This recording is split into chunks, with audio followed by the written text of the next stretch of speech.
मेष राशीसाठी नवीन नोकरीच्या संधी आल्यात मे महिन्यामध्ये. व्यवसायासाठी सुद्धा हा महिना खूप छान जाणार आहे तुम्हाला. या महिन्यात तुम्हाला आर्थिक लाभ होणार आहे. अगदी लहान सुद्धा रक्कम मिळेल, 2, 5, 10,000 पण मिळतील, पण काही ना काहीतरी तुम्हाला आर्थिक लाभ नक्की होईल.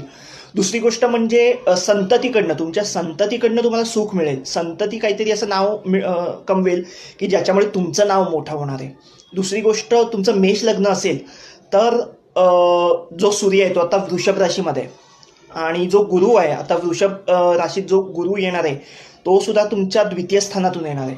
आणि मेष लग्नासाठी सूर्य आणि गुरु दोन्ही शुभ फळं देतात, खूप चांगली फळं देतात. त्यामुळे समजून जा तुम्हाला हे पूर्ण वर्षभर कसं जाणार आहे.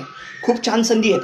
आणि समजा तुम्हाला जॉब स्विच करायचा असेल ना, तर साधारण मेचा एंडिंग आणि जून महिना हा जो काळ आहे, जून पूर्ण आणि मेचा एंडिंग, यापासून तुम्ही जॉब स्विच करू शकता. नवीन नोकरीच्या संधी पण तुम्हाला पुढच्या महिन्यात पण येणारच आहेत. बाकी ओव्हरऑल सगळं चांगलं.